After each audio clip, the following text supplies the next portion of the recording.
Hi everyone, you're welcome to MJ Apparel tutorial, and today we'll be learning how to cut, sew and attach a bishop or a Chinese collar to a garment. If you're new to my channel, please don't forget to subscribe, like, drop a comment and also share this video. So next we'll be going over to draft our bishop collar.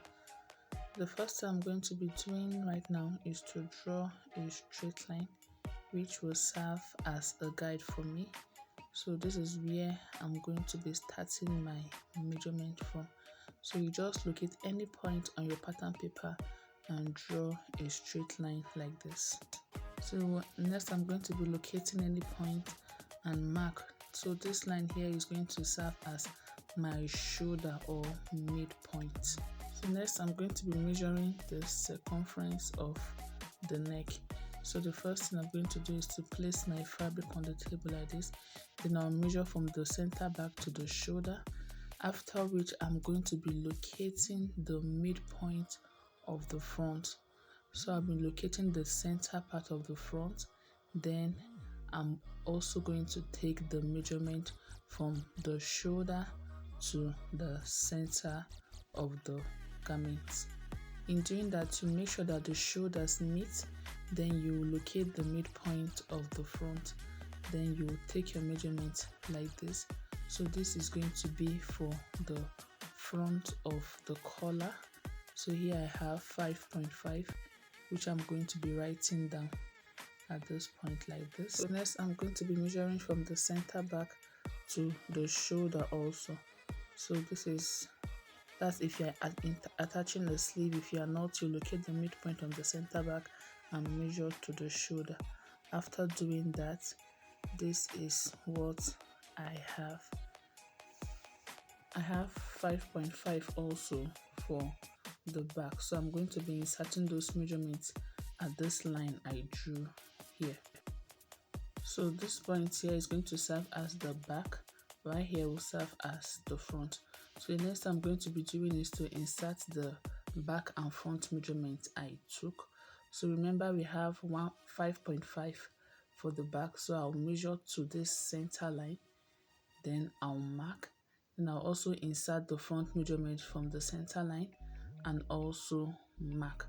Next we'll be inserting the width of the collar. So you can use 1 inch, 1.25 or 1.5. But for this class, I'm going to be using 1.25 as my neck width, which I just mark at this point. So on this center front line, this point, I'm going to square up the line. So this is our center front. Next, at the lower part, I'm going to be going up by 0.5 inch at this point. After which I'll connect to the center line here using a slight curve.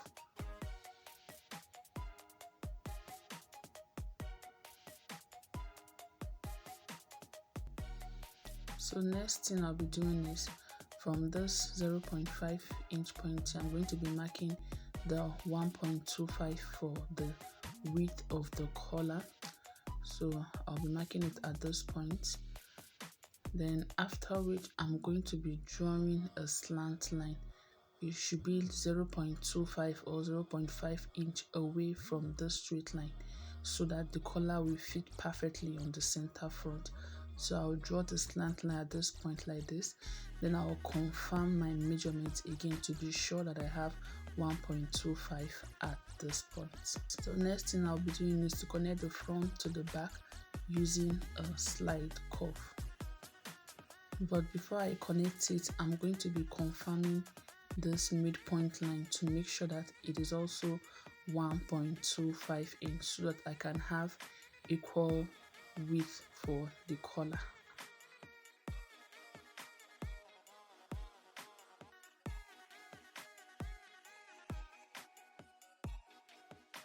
So this is what the bishop collar is going to look like.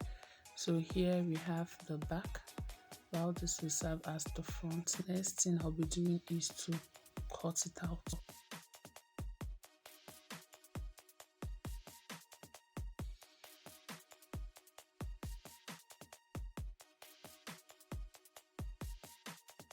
this is what we have after cutting. Next, I'll be cutting it on my fabric.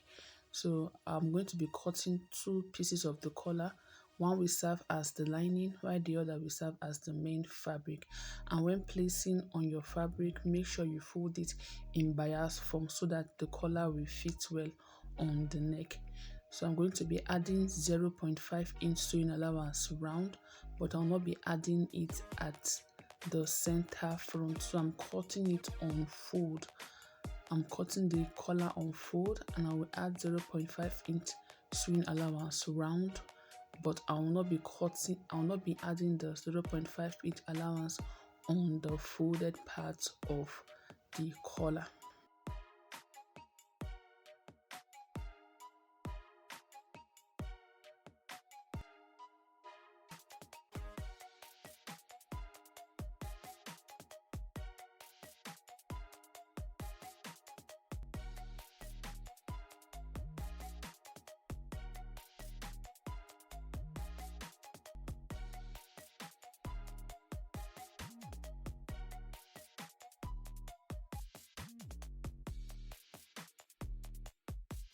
So after cutting, this is what we have. I'll open it up for you to see what it looks like.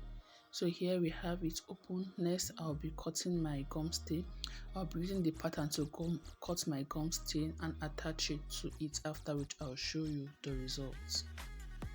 So this is what it looked like. I have attached my gum stay to the collar. I attach it to just one part without attaching it to the sewing allowance.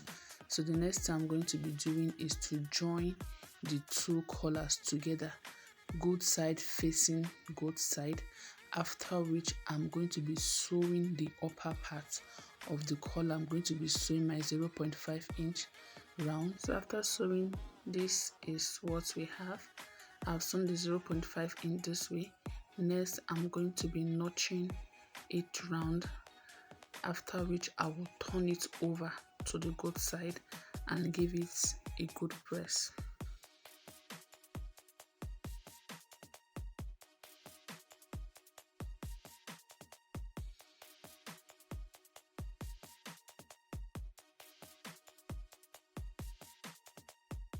So I'm also be folding in my 0.5 inch sewing allowance I gave on both sides.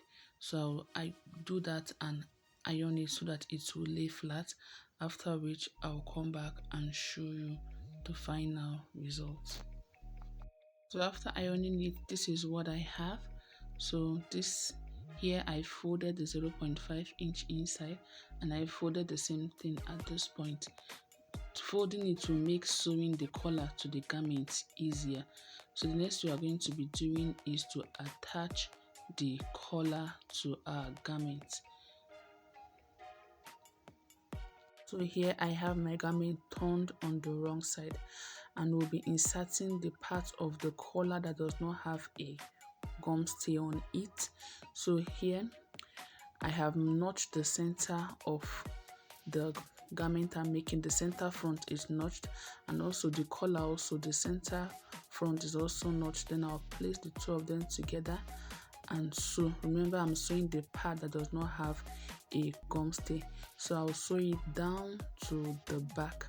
Because there's a zipper, I'm going to be sewing it to the zipper allowance, after which I'll sew the remaining zip on the collar. But if you're not attaching a zipper, you will stop where the neckline stop. So I'm going to be doing that, and I will also do the same thing on the other side. After attaching to this point, I will also take from the center again down to the back. So I'll just do that quickly and show you the results. It's very important to start from the center so that you can trim off any excess at the end after attaching the collar. So remember, it's 0.5 inch we are sewing, so that is why we ironed it. It will be easier to sew because it is iron. So I'll just place it at the midpoint like this, and I will sew the 0.5 inch to the back, and I will do same to the other side too. After which I will come back and show you the results. So I have attached the collar to the neckline of the gown. So I started from the midpoint to the back, and I did the same thing for the other side also. Next, I'll be turning it over like this. So I still have my zip hanging because I will sew the zip on the collar. So I'm turning it over like this. So after turning it, this is what we have. As you can see, the inside is looking very neat. So next we'll be going over to sew the front. I'll just turn it over and this is what we have. So this is the reason why we iron, because we have ironed the 0.5 inch. It will be easier to sew. As you can see, the next we'll be doing is to sew at the edge like this, round to the back. We'll do it on both sides. So you need to iron that 0.5 inch to have a neat finishing at this point, after which I will sew my zip on the collar. So I'll just go over my sewing machine to run the stitch, after which I'll come back and show you the final results. So after doing that, this is the final result. As you can see, it came out very well and also very neat. This is what the outer part look like. So I'll just open up the zip so that you will see what the inside look like. So this is what we have on the inner part. As you can see, the stitch is very neat and also came out very fine. So if this video was helpful to you, please don't forget to subscribe, like, share, and also drop a comment. Thank you for watching. I'll see you in my next class.